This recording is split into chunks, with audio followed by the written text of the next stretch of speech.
अस्सलाम वालेकुम स्टूडेंट्स, मैं हूं आपका फिजिक्स टीचर कमर मोहम्मद नबील और आप इस वक्त हैं नबील्स ऑर्बिट में। तो चलिए स्टार्ट करते हैं आज का टॉपिक।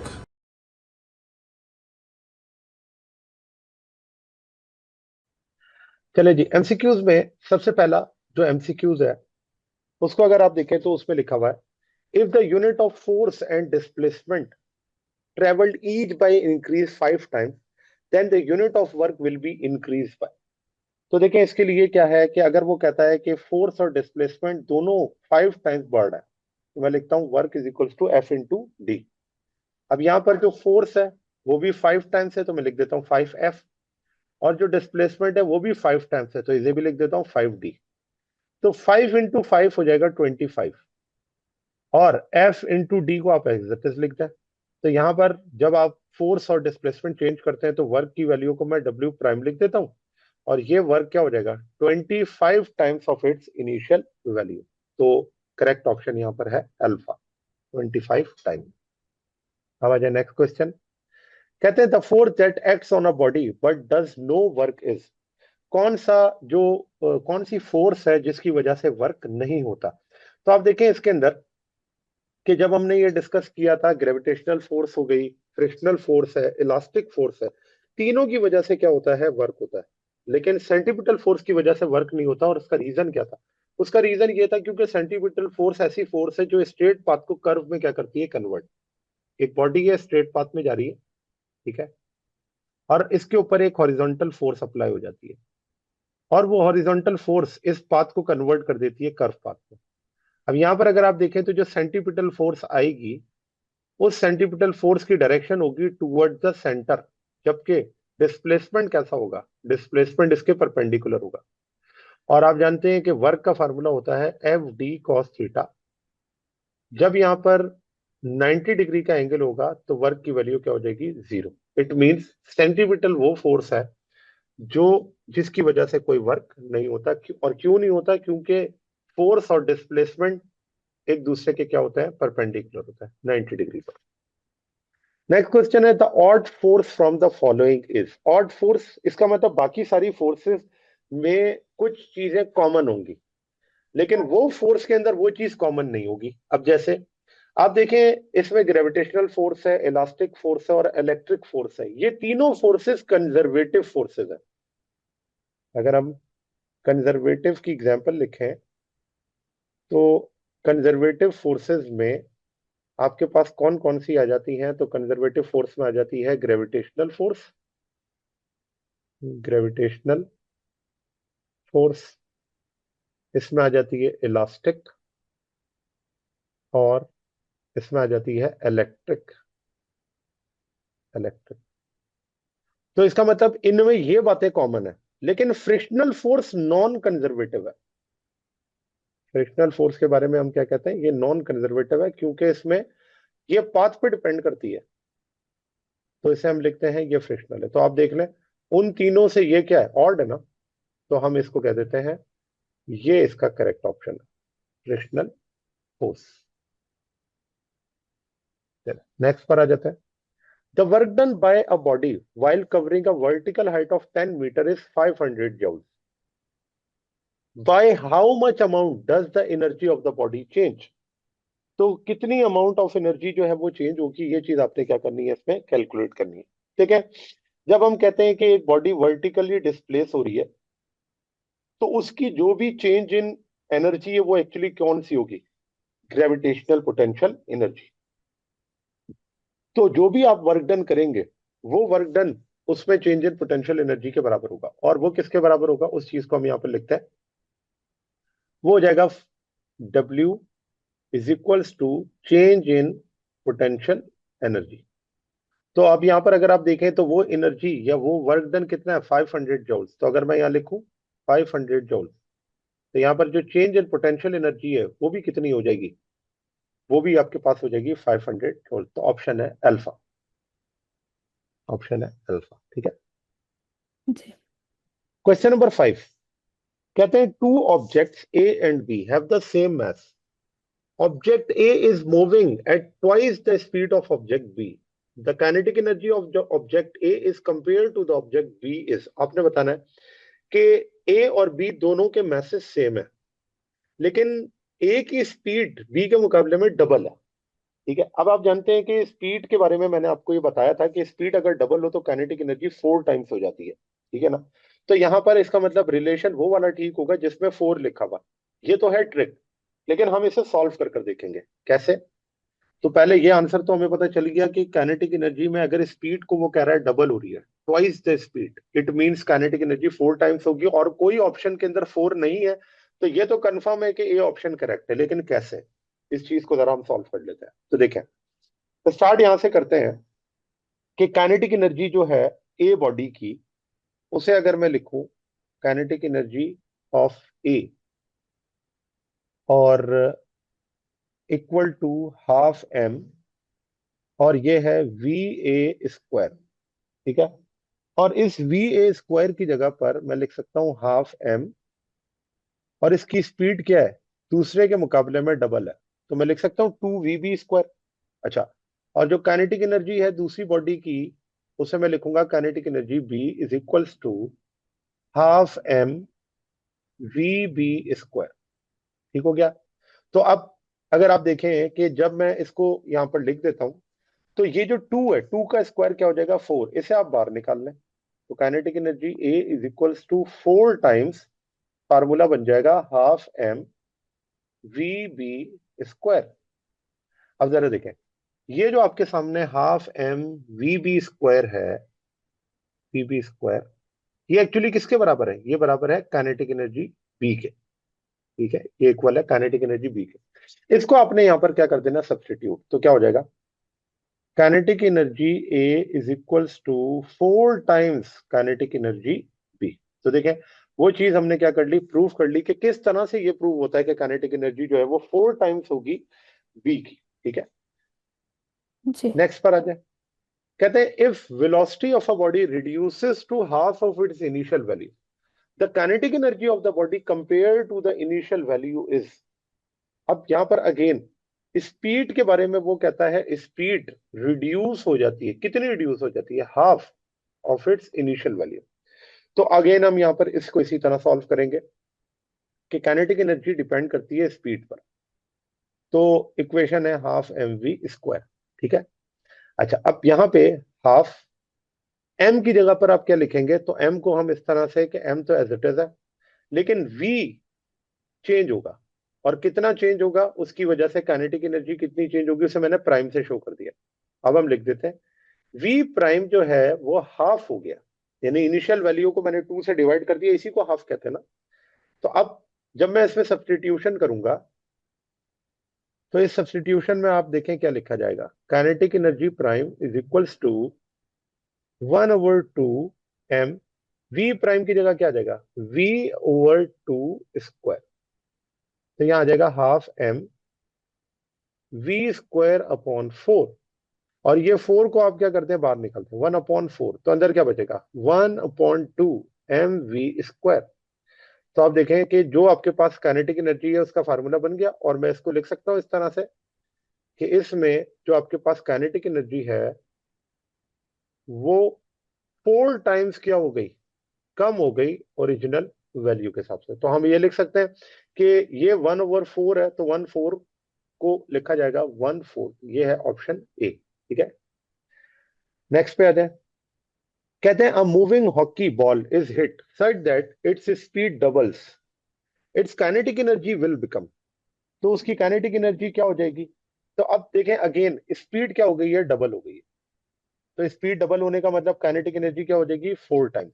ये बात हमने डिस्कस कर ली है बार बार, 4 टाइम्स को यहाँ पर क्या कहते हैं, क्वाड्रपल कहते हैं। तो मैं अगेन शॉर्ट्स आपको सिर्फ यह बता दूं कि हाफ एम वी स्क्वायर, अब यहां पर मैं कह देता हूँ वी हो गया है डबल, तो वी प्राइम है, तो जो काइनेटिक एनर्जी है उसे क्या लिखेंगे, kinetic energy prime is equals to half M, और v की जगह क्या आ जाएगा 2v स्क्वायर, 2 का स्क्वायर क्या हो जाएगा 4, तो ये हो जाएगा 4 half M V square. It means जो काइनेटिक एनर्जी है वो इनिशियल वैल्यू के हिसाब से 4 टाइम्स क्या हो जाएगी, ज्यादा हो जाएगी। ये आ गया इसका proof, 4 times of its initial value. चले क्वेश्चन नंबर 8। कहते हैं N engine convert 600 joules of input energy into 150 joules of useful work. The efficiency of the engine is, तो जो efficiency है इंजन की वो क्या होगी? 600 joules, 150 joules यूजफुल। एफिशिएंसी आपने क्या करनी है, इसकी कैलकुलेट करनी है। तो देखिए इसको किस तरह से कैलकुलेट करेंगे। उसके लिए हम ये करेंगे कि एफिशिएंसी का फार्मूला लिखेंगे, एफिशिएंसी, और ये एफिशिएंसी किसके बराबर है, तो इसे हम लिखते हैं useful output energy, useful output energy. क्योंकि देखें आउटपुट के अंदर तो वेस्टेज ऑफ हीट भी होती है, हम उसको नहीं यहाँ पर डिस्कस करते, हम वो डिस्कस करते हैं जो हमारे लिए यूजफुल है। तो यहां पर आ गया यूजफुल आउटपुट एनर्जी, और इसको डिवाइड करेंगे किसके साथ, इनपुट एनर्जी के साथ। तो ये आ जाएगा इनपुट एनर्जी। अच्छा, अब वो दोनों चीजें आपको गिवन है, मल्टीप्लाई करना है आपने इसको किसके साथ, 100 के साथ, तभी तो आंसर परसेंटेज के अंदर आएगा। तो क्या लिखेंगे, यूजफुल आउटपुट एनर्जी कितनी है, 150। और ये बात याद रखें कि वो कभी भी इनपुट से ज्यादा नहीं होगी, या तो सेम हो सकती है आइडियल के लिए, या फिर हमेशा क्या होगी, कम। 150 जॉल्स, 600 जॉल्स, ये जॉल से जॉल्स कैंसिल, मल्टीप्लाई बाय क्या आ गया, 100। अब आप देखें कि ये दो जीरो से कैंसिल हो गया, 150 को 6 से क्या करते हैं, डिवाइड, तो आंसर आ जाएगा 25%। इसका मतलब जो आपकी एफिशिएंसी है वो कितनी हो जाएगी, 25%, क्योंकि आपने इनपुट किया था 600 और मिला कितना है, 150। इट मींस जो एफिशिएंसी है वो है 125%, 25%। क्वेश्चन नंबर 9 कहते हैं two engines A and B are rated for the same power output. Engine A has higher efficiency than engine B, what can you conclude about. तो अब देखिए इंजन ए की एफिशिएंसी जो है वो ज्यादा है। एफिशिएंसी ज्यादा होने का मतलब क्या है, इसका मतलब ये कि आपने जितना इनपुट किया ना उसमें मैक्सिमम आउटपुट में कन्वर्ट हो गया। लेकिन इंजन बी जो इतना एफिशिएंट नहीं है, लेकिन दोनों की पावर सेम है। लेट से हम कहते हैं दोनों इंजन जो है वो 200 हॉर्स पावर के। अब 200 हॉर्स पावर के, इसका मतलब दोनों को इनपुट तो एक जैसा किया जा रहा है, ठीक है ना, लेकिन एक जो है वो आउटपुट ज्यादा दे रहा और एक आउटपुट ज्यादा नहीं दे रहा। तो इसके अंदर हम ये लिखेंगे कि जो इंजन ए है, engine A requires less fuel to produce the same power as engine B.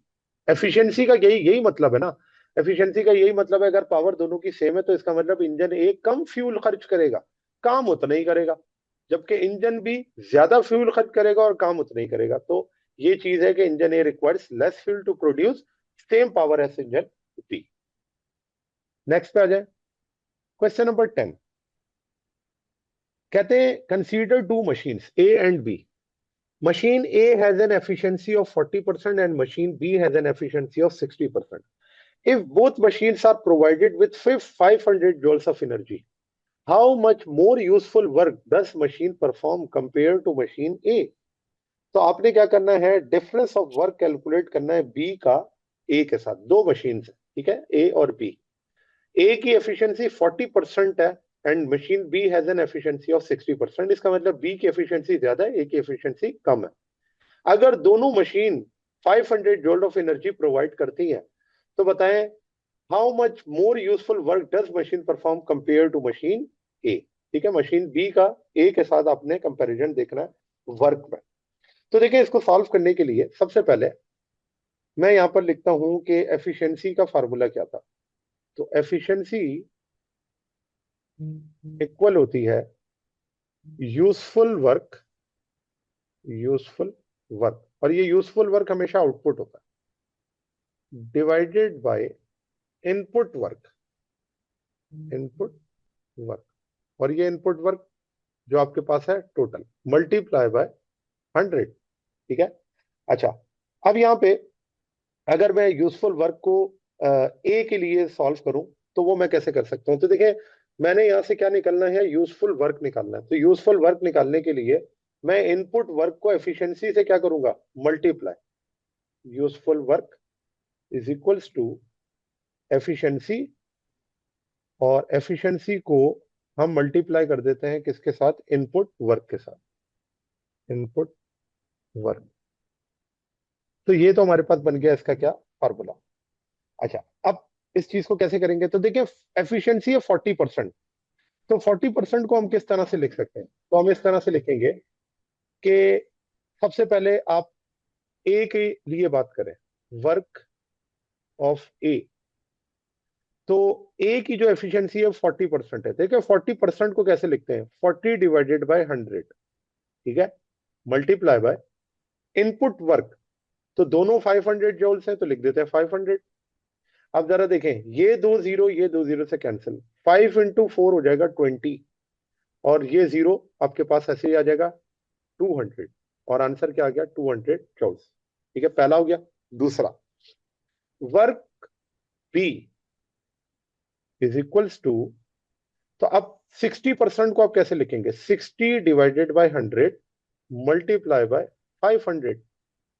तो अगेन ये दो जीरो से कैंसिल, 6 इंटू 5 क्या हो जाएगा? 30, और जीरो एक पहले से है तो ये हो जाएगा 300 जूल। अब आपने क्या करना है? इन दोनों का डिफरेंस लेना है। तो जब मैं इसका डिफरेंस लूंगा, कैसे है कि work of B minus work of A, तो हम लिखेंगे 300 माइनस 200, तो आंसर क्या आ जाएगा? 100 जूल्स।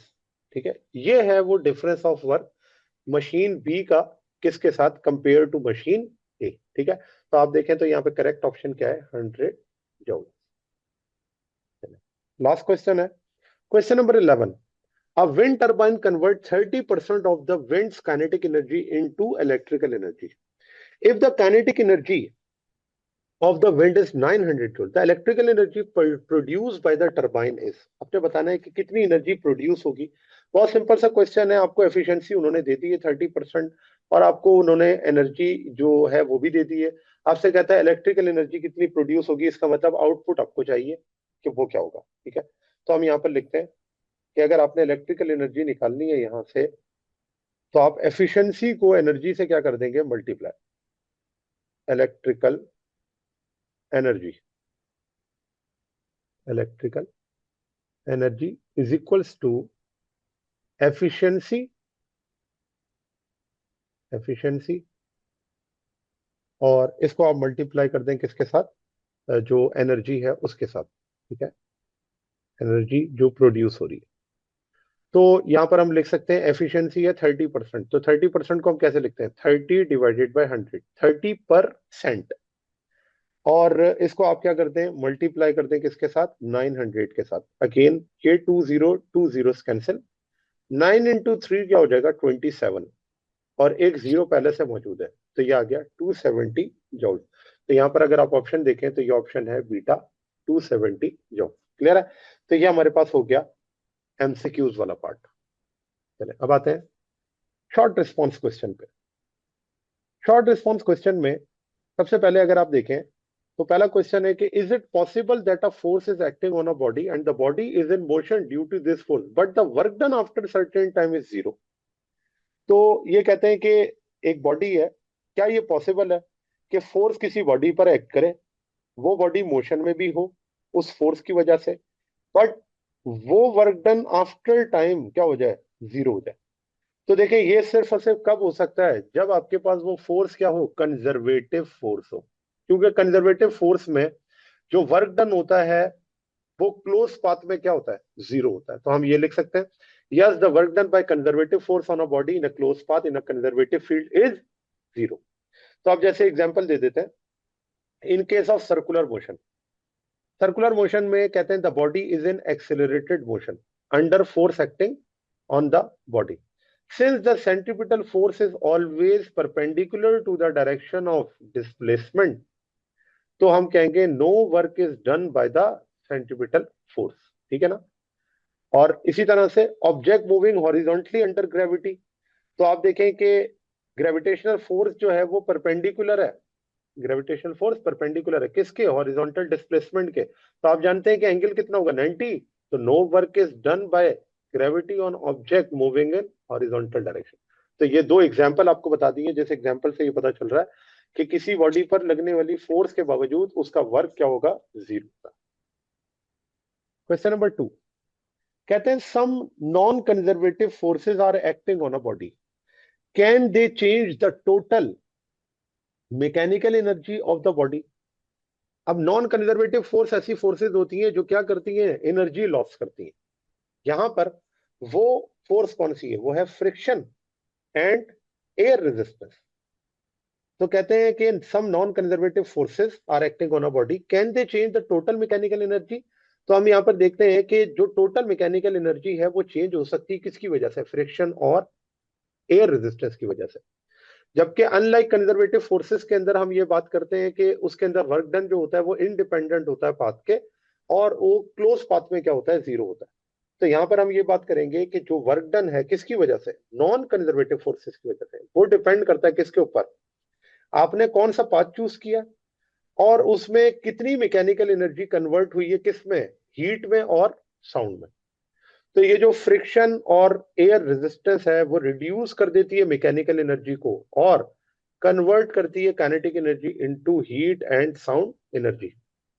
फिर अप्लाइड फोर्स जो होगी वो इंक्रीज और डिक्रीज करेगी मैकेनिकल एनर्जी को, डिपेंड करता है उसकी डायरेक्शन क्या होगी। तो अप्लाइड फोर्सेस कैन इंक्रीज और decrease mechanical energy depending on their direction and magnitude. चले नेक्स्ट क्वेश्चन है, kinetic energy and work are related, can kinetic energy ever be negative, can work ever be negative. तो देखिए पहले का answer है कि kinetic energy negative नहीं होती, लेकिन वर्क नेगेटिव हो सकता है। और वर्क नेगेटिव क्या शो करता है कि फोर्स और डिस्प्लेसमेंट एक दूसरे के क्या है, 180 डिग्री पर है। तो यहां पर यह आंसर इस तरह से होगा कि when work is done on an object it results in change in the objects kinetic energy. जब आप वर्क करते हैं किसी ऑब्जेक्ट पर तो इसके चेंज में क्या होता है, इसके रिजल्ट में क्या होता है, काइनेटिक एनर्जी चेंज हो जाती है। अब कहते हैं कि अगर वर्क डन पॉजिटिव है तो जो ऑब्जेक्ट की काइनेटिक एनर्जी है वो इंक्रीज होगी, अगर वर्क नेगेटिव है तो फिर जो ऑब्जेक्ट की काइनेटिक एनर्जी है वो डिक्रीज हो जाएगी। But kinetic energy can never be negative, it is always positive, because formula क्या है, हाफ एम वी स्क्वायर। और यहां पर जो v है वो हमेशा, मैथ तो पॉजिटिव ही है, स्केलर क्वांटिटी है, लेकिन ये जो स्क्वायर ऑफ वेलोसिटी है ये भी हमेशा पॉजिटिव होगी, क्योंकि जाहिर सी बात है v का अगर नेगेटिव भी हो तो उसका स्क्वायर करके तो आंसर पॉजिटिव ही आ जाएगा। और उसके बाद work done will be negative, work done कब नेगेटिव होगा, जब उसके दरमियान में एंगल कितना होगा, 180 डिग्री, किसके दरमियान में, फोर्स और डिस्प्लेसमेंट के दरमियान में। और वो एंगल 90 से जितना बड़ा होता जाए और 180 डिग्री से जितना छोटा होता जाएगा, हम कहेंगे वहां पर वर्क की वैल्यू क्या होगी, नेगेटिव होगी। और वो ये चीज शो करेगा कि फोर्स और डिस्प्लेसमेंट आपस में पैरेलल नहीं है। अच्छा, अब आ जाते हैं डिफरेंस बिटवीन कंजर्वेटिव और नॉन कंजर्वेटिव फोर्सेस। ये बात हम अपने लेक्चर में अच्छे तरीके से डिस्कस कर चुके हैं, लेकिन यहाँ पर डिफरेंस के तौर पर इन्होंने दिया हुआ तो दोबारा से रिवाइज कर लेते हैं। कहते हैं सबसे पहली बात ये है कि कंजर्वेटिव फोर्सेस और नॉन कंजर्वेटिव फोर्सेस में क्या फर्क है। तो पहला तो इसमें डिफरेंस यही है कि कंजर्वेटिव फोर्सेस का जो वर्क होता है वो पाथ डिपेंडेंट होता है, ठीक है, इंडिपेंडेंट होता है, जबकि नॉन कंजर्वेटिव का जो वर्क होता है वो डिपेंड करता है किसके ऊपर, पाथ के ऊपर। फिर कंजर्वेटिव फोर्सेस के अंदर जो मैकेनिकल एनर्जी होती है वो कंजर्व्ड होती है, जबकि नॉन कंजर्वेटिव फोर्सेस में जो मैकेनिकल एनर्जी है वो कंजर्व नहीं होती, ठीक है। फिर कंजर्वेटिव फोर्सेस में जो वर्क डन होता है क्लोज पाथ में वो जीरो होता है, जबकि नॉन कंजर्वेटिव में work done in a close loop is not zero. Next, the work done is recoverable, recoverable का मतलब यही है कि किसी भी पाथ से जाएं आंसर क्या आएगा, सेम। जबकि work done is not recoverable, जैसे फ्रिक्शन है, अब फ्रिक्शन में जो एनर्जी लॉस हो गई वो वापस तो नहीं आ सकती ना, लेकिन ग्रेविटेशनल फोर्स में जो एनर्जी लॉस है वो वापस आ सकती है, इसी तरह से। और वो बात हम ये कहेंगे ही नहीं कि लॉस हो रही है, क्योंकि हम कहते हैं कि वो एनर्जी क्या है, कंजर्व्ड है। एग्जाम्पल क्या है, एग्जाम्पल है ग्रेविटेशनल एंड इलेक्ट्रिक और इलास्टिक भी ले सकते हैं, जबकि इसकी एग्जाम्पल क्या है, फ्रिक्शन एंड एयर रेजिस्टेंस, या वो तमाम फोर्सेस जो एनर्जी को क्या करेंगी, लॉस करेंगी, उसे हम क्या कहेंगे, नॉन कंजर्वेटिव फोर्स। फिर आ जाए question number 5, what is the work done by the moon as it revolves around the work. अब देखें, अगर एक जो मून है रिवॉल्व कर रहा है अराउंड द सन, तो उसका जो वर्क डन होगा वो किसके बराबर होगा। तो देखें इस चीज को हम यहाँ पर इस तरह से लिख सकते हैं कि ये हमारे पास है अर्थ सरफेस, और इस अर्थ सरफेस के अराउंड मून क्या कर रहा है, रिवॉल्व कर रहा है, ठीक है। तो ये हम ड्रॉ कर लेते हैं इसको, ठीक है। तो ये आपके पास हो गई अर्थ सरफेस और ये आपके पास है मून। तो जब ये मून रिवॉल्व कर रहा होगा तो अब इसका डिस्प्लेसमेंट और इसकी फोर्स, और वो फोर्स कौन सी है, सेंट्रीपिटल फोर्स, जो किसकी वजह से आई है, ग्रेविटेशनल फोर्स की वजह से। इन दोनों के दरमियान में एंगल कितना है, 90 डिग्री।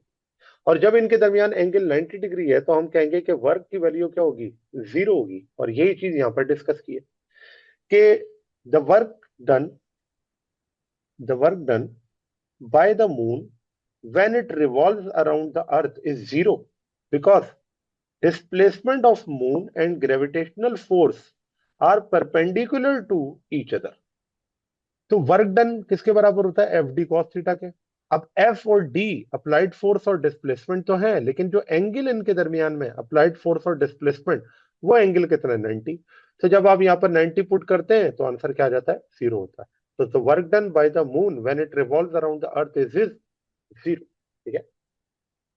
चलिए, तो ये आपके पास थे शॉर्ट क्वेश्चन जो कि हमने डिस्कस किए। तो अब आ जाते हैं हम इसके न्यूमेरिकल्स के ऊपर।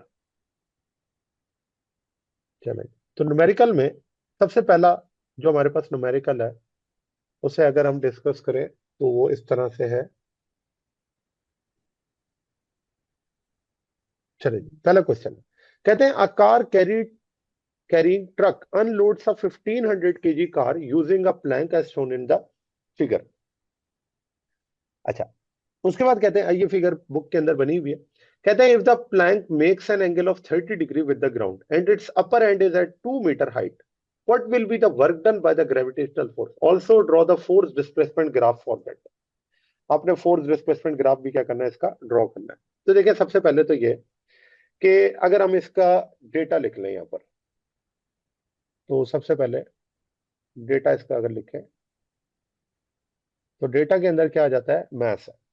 मैस ऑफ कार वो है 1500 KG, mass of car 1500 KG. फिर वो कहते हैं कि जो एंगल बन रहा है वो कितना है, तो वह एंगल है 30 डिग्री, एंगल है 30 डिग्री।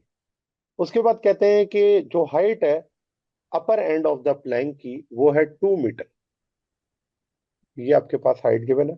अच्छा, उसके बाद कहते हैं वर्क डन बाय ग्रेविटी जो है वो आपने कैलकुलेट करनी है। तो वर्क डन बाय ग्रेविटी आपने क्या करना है इसमें कैलकुलेट। चले, तो आते हैं सोल्यूशन पर। तो सोल्यूशन में यहां पर हम इस तरह से कर सकते हैं कि जो वर्क है वो चेंज इन पोटेंशियल एनर्जी के बराबर है, उसे हम लिख सकते हैं mgh। या वर्क डन बाय ग्रेविटी जो है वो फोर्स इनटू ग्रेविटी, और डिस्प्लेसमेंट की जगह क्या आ जाएगा, h। तो अब आप वैल्यूज पुट कर दें, m की जगह आ जाएगा 1500, g यहां पर कितना है 9.8, और h की वैल्यू कितनी है, तो वो है 2। तो आप इसे सॉल्व कर लेंगे तो यहां से क्या आ जाएगा, work, work done by force of gravity. जी बताएं क्या आएगा आंसर।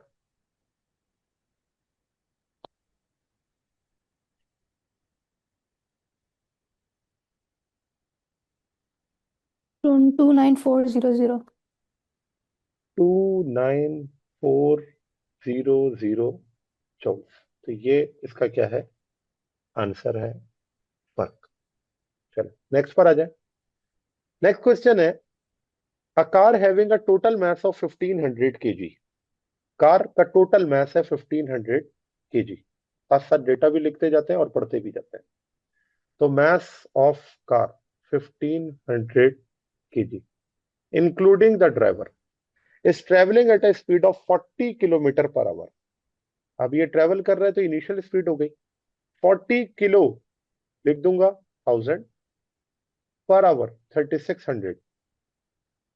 ये दो जीरो से कैंसिल होगा।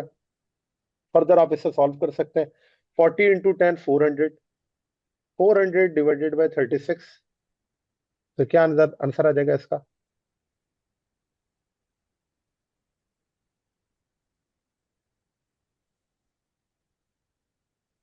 11.11। 11.11 मीटर पर सेकंड इनिशियल स्पीड हो गई। अच्छा जी, उसके बाद कहता है through a straight path how much work will be required to stop. Stop का मतलब आपको एक और डेटा पता चल गया, फाइनल वेलोसिटी वो क्या होगी, जीरो। ठीक है, अब आपसे कहते हैं कि find work done to stop the car. आपने क्या करना है, वर्क डन कैलकुलेट करना है टू स्टॉप द कार। और ये बात हम वर्क एनर्जी प्रिंसिपल के अंदर पढ़कर आए थे, और वही चीज क्या करनी है, हमने यहाँ पे सॉल्व करनी है। तो चले इसको सॉल्व करते हैं, और इसमें हम वर्क एनर्जी प्रिंसिपल को अप्लाई करते हैं। Work energy principal, work energy principal. अच्छा जी, तो इसमें क्या हो जाएगा, इसे हम लिखेंगे कि work is equals to change in kinetic energy. और चेंज इन काइनेटिक एनर्जी को हम क्या लिखेंगे, half M V F square minus V I square.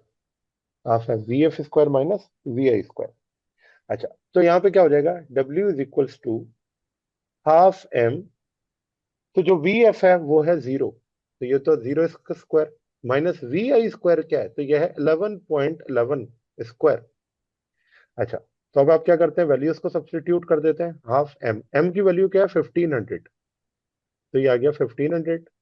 और यहाँ पर आप क्या लिखेंगे, माइनस 11.11 स्क्वायर, तो माइनस को मैं बाहर ले आता हूँ, तो ये हो जाएगा माइनस, और 1500 डिवाइडेड बाई 2 हो जाएगा 750। 750 को आप 11.11 के स्क्वायर से क्या कर देंगे, मल्टीप्लाई, तो बताएंगे क्या आंसर आएगा।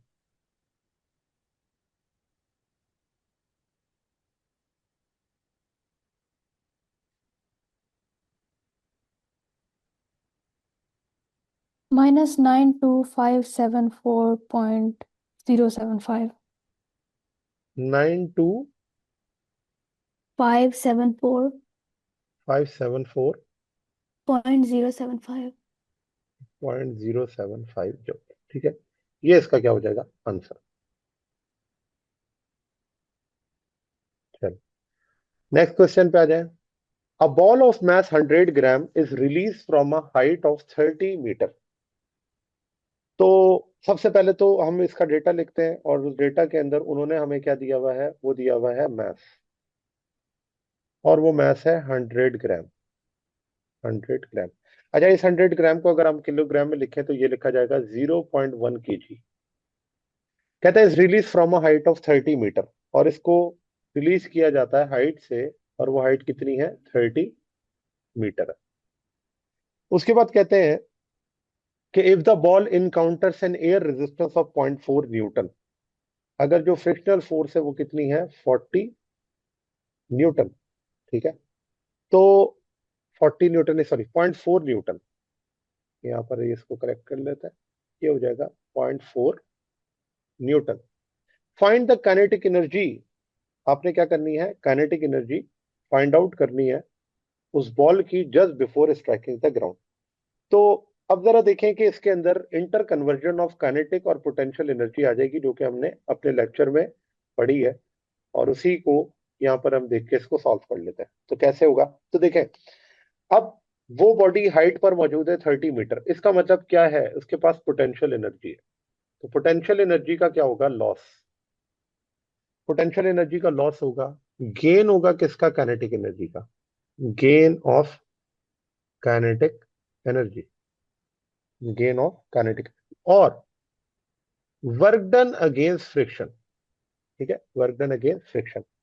अब पोटेंशियल एनर्जी का लॉस, अब हमने कैलकुलेट क्या करना है, हमें तो कैलकुलेट करना है काइनेटिक एनर्जी, तो मैं ये करूंगा, वर्क डन अगेंस्ट फ्रिक्शन को दूसरी साइड पे ले जाते हैं, तो इसको इस तरह लिखा जाएगा कि gain of kinetic energy is equals to loss of potential energy minus work done against friction. ठीक है, तो यहां पर जो काइनेटिक एनर्जी है वो किस तरह से लिखी जाएगी, जो पोटेंशियल एनर्जी का लॉस है वो है mgh minus work done against friction है, उसे हम लिख देते हैं FH।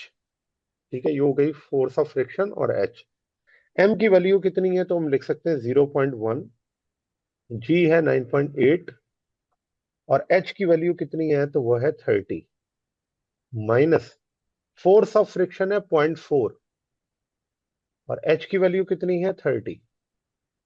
तो अब आप क्या करेंगे, इसे सॉल्व करेंगे, और मुझे आंसर बता दें दोनों का क्या आएगा, 17.4. 17.4 जूल। तो ये, अच्छा, इस क्वेश्चन के अंदर जरा डेटा देखें तो क्या बनता है। इसके अंदर उन्होंने आपको कहा है कि what is the kinetic energy of a car, यानी आपने क्या कैलकुलेट करनी है, आपने कैलकुलेट करनी है काइनेटिक एनर्जी, ठीक है। और with a mass of 1200 kilogram, और उसका मास कितना है 1200 kilogram, 1200 kilogram, travelling at a speed of 20 metre per second. और वो कितनी स्पीड से ट्रेवल कर रही है, V I is equals to V, 20 metre per second, ये हो गई इसकी स्पीड। कहता है if the car comes to a stop over a distance of 50 metre. अच्छा, अब वो कह रहा है कि कार अगर स्टॉप हो, स्टॉप का मतलब ये हुआ फाइनल वेलोसिटी आपको पता चल गई, और वो फाइनल स्पीड क्या है 0, क्योंकि स्टॉप हो रही है ना। लेकिन स्टॉप होने से पहले कितना डिस्टेंस कवर करती है, तो वो कहता है कि स्टॉप होने से पहले वो डिस्टेंस कवर करती है 50 मीटर का। आपको क्या कैलकुलेट करना है, कहता है if the car stop over a distance of 50 metre due to braking, what is the average force exerted by the brakes. आपने क्या करना है, एफ कैलकुलेट करना है। अब इसमें दो पार्ट हो गए, एक फर्स्ट पार्ट काइनेटिक एनर्जी का, सेकंड पार्ट फोर्स का। हम इसी को क्या करेंगे कैलकुलेट। सबसे पहले हम स्टार्ट करते हैं फर्स्ट पार्ट के लिए। तो फर्स्ट पार्ट में क्योंकि हमने काइनेटिक एनर्जी कैलकुलेट करनी है, तो काइनेटिक एनर्जी के लिए हम फार्मूला लगा देते हैं, और वो बराबर होता है half times M V square के। तो आप वैल्यूज पुट करेंगे, हाफ एम की जगह क्या आ जाएगा 1200, और v की जगह क्या आ जाएगा, तो वो है 20, और इसका क्या हो जाएगा स्क्वायर। ये हो जाएगा 2 × 6, तो 600, और 20 का स्क्वायर 400। 600 को आप क्या करें 400 से मल्टीप्लाई करते हैं, तो 6 4 हो जाएगा 24, और 24 के साथ ये 4 जीरो एज इट इज आ जाएंगे। और इन 4 जीरोस को अगर हम लिखें तो इस तरह लिख सकते हैं कि ये हो जाएगा 240 किलो जूल्स, ठीक है ना, क्योंकि डेसिमल यहां पर है, तो ये हो जाएगा 1 2 और 3, तो ये 3 एक्सपोनेंट क्या बन गया, किलो बन गया। तो यहां से आपके पास क्या आ गई काइनेटिक एनर्जी, ठीक है, फर्स्ट पार्ट। सेकंड पार्ट में, सेकंड पार्ट के अंदर वो आपको कहता है कि फोर्स आपने क्या करनी है कैलकुलेट करनी है। अब फोर्स किस तरह निकालेंगे, तो एफ इंटू डी, क्योंकि वर्क इक्वल है किसके, चेंज इन काइनेटिक एनर्जी के। तो वर्क की जगह मैंने लिख दिया फोर्स इनटू डिस्प्लेसमेंट, और चेंज इन काइनेटिक एनर्जी उसको हम यहां पर लिख सकते हैं कि जो चेंज इन काइनेटिक एनर्जी है वो किसके बराबर आएगी, तो वो हमने कैलकुलेट की हुई है, उसे हम यहां पर क्या कर देंगे डायरेक्टली सब्स्टिट्यूट कर देंगे। अच्छा, अब यहां पर जब ये चेंज इन काइनेटिक एनर्जी होगी तो ये नेगेटिव के साथ होगी, क्यों, क्योंकि यहां पर कार क्या हो रही है स्टॉप हो रही है। और आप चाहें तो इसको ओपन करके भी लिख सकते हैं, फाइनल माइनस इनिशियल। तो आप देखेंगे कि जो इनिशियल है वो ज्यादा है और फाइनल क्या है 0 है, तो आंसर तो माइनस के साथ आएगा, क्योंकि रिटार्डिंग फोर्स आपने निकाल ली है। अब फोर्स को अगर कैलकुलेट करना है तो आप क्या करें, इस काइनेटिक एनर्जी के साथ डी को क्या कर दें डिवाइड, तो ये हो जाएगा F is equals to minus change in kinetic energy, तो वो कितनी है 240 किलो, किलो का मतलब एक्सपोनेंट 3, डिवाइडेड बाय जो डी की वैल्यू है वो कितनी है, तो डी की वैल्यू को हम यहां पर लिख सकते हैं वो है 50। तो ये 0 0 से क्या हो जाएगा कैंसिल, और 5 × 4 क्या हो जाएगा 20, तकरीबन 4 के करीब जो है 4 8 के करीब इसका आंसर आना चाहिए। सॉल्व करके जरा देखें, -24 एक्सपोनेंट 3 डिवाइडेड बाय 5, क्या आंसर आ जाता है।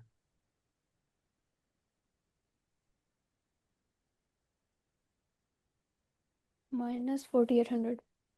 -4800, और यूनिट क्या है न्यूटन, ठीक है। तो ये आपके पास क्या आ गई, फोर्स आ गई इसकी, ठीक है।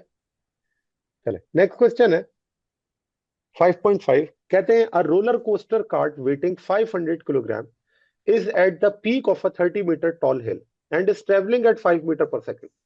Find the total mechanical energy at the top of the hill if it descends to the bottom without any friction loss. What will be its speed at the bottom? अब देखिए इसके अंदर इन्होंने सबसे पहली चीज जो बताई है वो है कि फ्रिक्शनल लॉसेस को आपने यहाँ पर क्या कर देना है, इग्नोर कर देना, फिर तो काम ही आसान हो गया। क्योंकि जितनी भी मैकेनिकल एनर्जी का लॉस होगा वो एक्चुअली किसके बराबर होगा, काइनेटिक एनर्जी के गेन के या पोटेंशियल एनर्जी के गेन के। तो चले जरा इसको लिखते हैं, और काइनेटिक एनर्जी आपको पता चल गई तो स्पीड भी कैलकुलेट हो जाएगी। तो अगर हम इसका डेटा पहले बना लें, क्योंकि आधा क्वेश्चन सॉल्व करना जो है वो डेटा बनाना होता है। तो यहाँ पर कहते हैं रोलर कार जो है या रोलर कोस्टर है उसका वेट है 500 किलोग्राम। तो मैं लिख सकता हूँ यहाँ पर जो मैस होगा वो होगा 500 kg। उसके बाद आगे वो कहता है कि 30 मीटर टॉल बिल्डिंग से वो मूव कर आ रहा है 5 मीटर पर सेकंड से। तो जो स्पीड है वो है 5 मीटर पर सेकंड। ठीक है। अच्छा, उसके बाद जो हाइट है वो उन्होंने कितनी बता दी है, वो है 30 मीटर की। तो एच की वैल्यू यहाँ पर कितनी हो जाएगी, 30। ये भी मैं यहाँ पे लिख देता हूँ, एच 30 मीटर। अच्छा, तो अब उन्होंने कहा find the total mechanical energy. तो आपने क्या करना है, टोटल मैकेनिकल एनर्जी इसकी फाइंड आउट करनी है।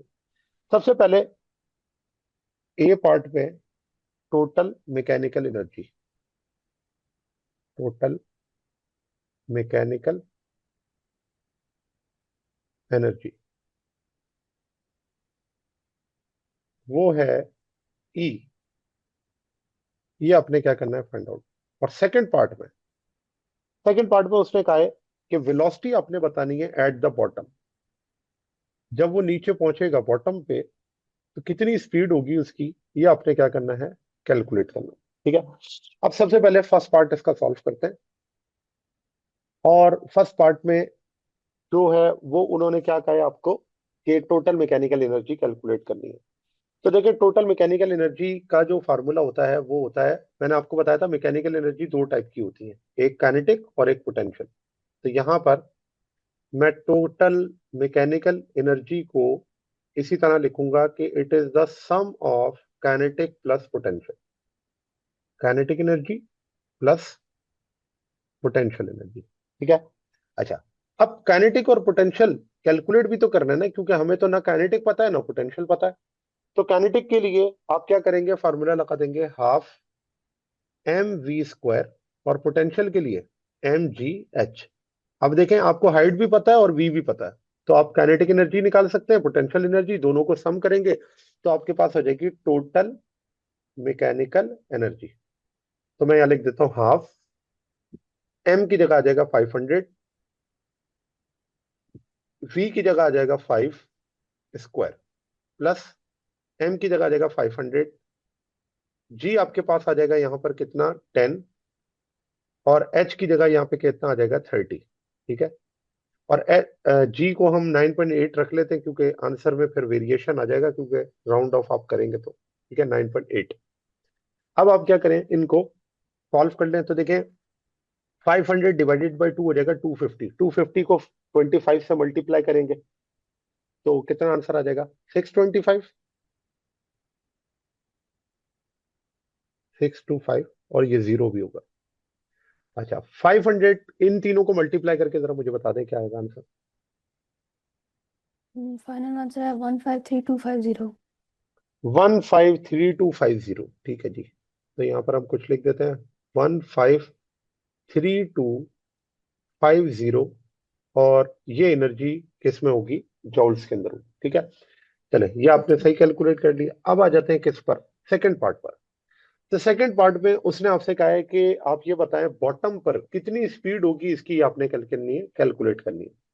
तो देखिए, सेकंड पार्ट के अंदर हम ये करेंगे कि अगर ये मान लें कि जितनी भी टोटल मैकेनिकल एनर्जी है वो अगर कन्वर्ट हो रही है किसमें, काइनेटिक एनर्जी में, नीचे पहुंचकर, तो हम इसे लिख देते हैं, ये आपके पास हो जाएगा half M two V prime. ठीक है ना।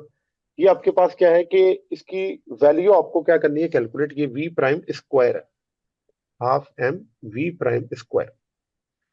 तो अगर मैंने वी स्क्वायर या वी प्राइम स्क्वायर को कैलकुलेट करना है तो मैं ये करूंगा, टोटल मैकेनिकल एनर्जी मुझे पता है, उसको मैं 2 से मल्टीप्लाई कर दूंगा, 153250, और इसको डिवाइड कर दूंगा मैथ से। मैथ की वैल्यू थी 500, और क्योंकि स्क्वायर भी करना है तो स्क्वायर रूट ले लें इसका, तो ये वी प्राइम का फार्मूला ये बन जाएगा। ठीक है। चले, अब जरा कैलकुलेट करके बता दें वी प्राइम टोटल क्या आंसर आ जाएगा।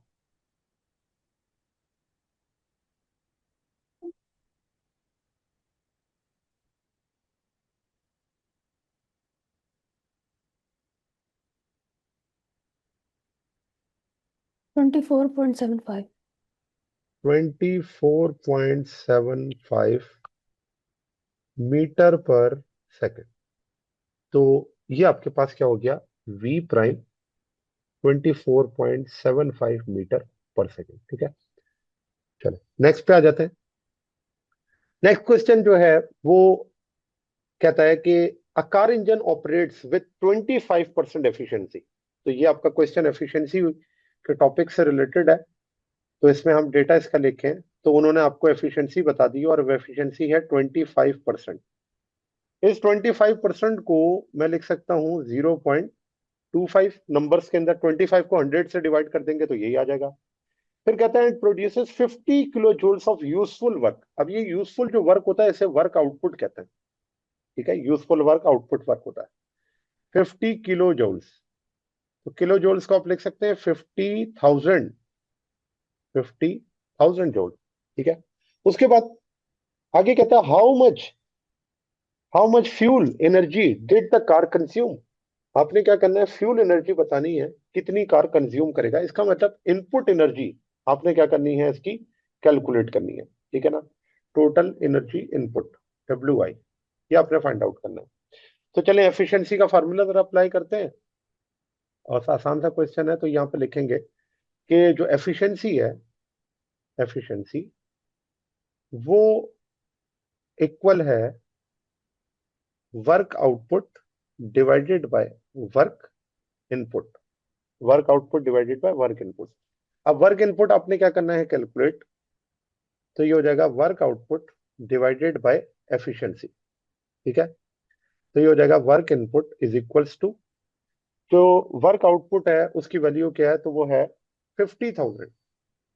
50,000 डिवाइडेड बाय, और एफिशिएंसी की वैल्यू है 0.25।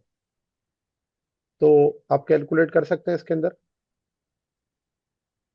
कितना हो जाएगा इनपुट वर्क।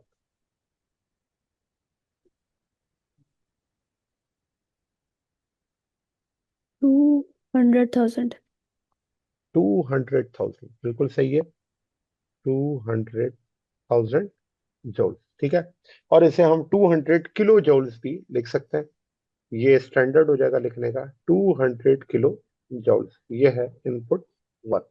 ठीक है, तो ये आपने कैलकुलेट कर लिया ऐसे। चलो नेक्स्ट क्वेश्चन, कहते हैं अ refrigerator uses 600 what of electrical power. तो ये इन्होंने आपको दिया हुआ है इलेक्ट्रिकल पावर के बारे में। और ये क्या है कि रेफ्रिजरेटर अगर यूज कर रहा है इसका मतलब ये इसकी इनपुट पावर है। तो मैं लिख देता हूं PI 600 वॉट। ठीक है, ये इसकी क्या है, इनपुट पावर। कहते हैं and has an efficiency of 50%, और इसकी एफिशिएंसी कितनी है, वो है 15%। तो 15% को अगर हम देखें तो ये लिख सकते हैं 0.15। 0.15 उसके बाद आपको कहते हैं कि जो टाइम है, how much cooling power does the refrigerator produce in 1 hour. यानी टाइम भी गिवन है 1 आवर, और इस 1 आवर को मैं लिख सकता हूं 3600 second.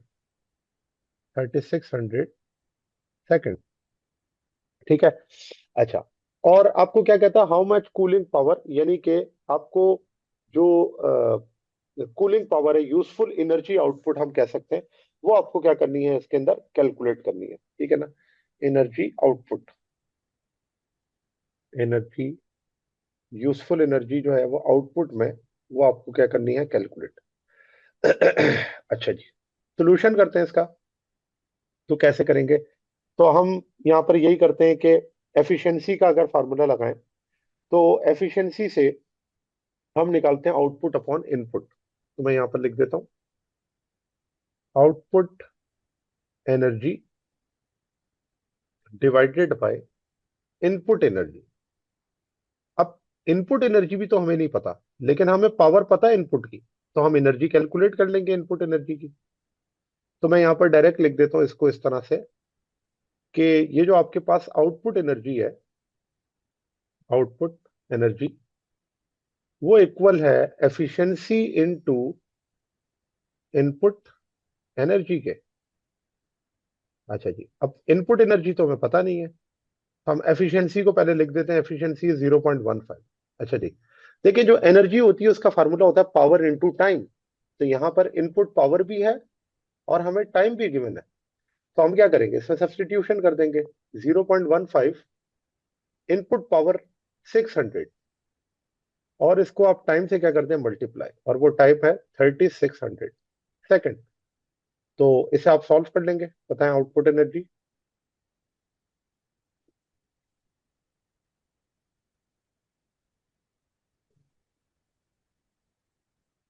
Three two four zero zero zero 224 या 324? थ्री टू फोर 324 324,000, ये इसकी क्या हो गई, एनर्जी। और इसे मैं लिख सकता हूँ 324 किलो जूल्स। ठीक है, ये आपके पास इसका क्या हो जाएगा, आंसर। ठीक है, तो इस तरह से आपका ये चैप्टर नंबर 5 क्या हो जाता है, क्लोज हो जाता है। ठीक है जी स्टूडेंट्स, तो ये था आज का हमारा टॉपिक। उम्मीद है आपको टॉपिक समझ आया होगा। अगर आप नबील्स ऑर्बिट में रहना चाहते हैं तो सब्सक्राइब करें और नई आने वाली वीडियोस के लिए बेल आइकन प्रेस करें। Thank you very much. अल्लाह हाफिज़।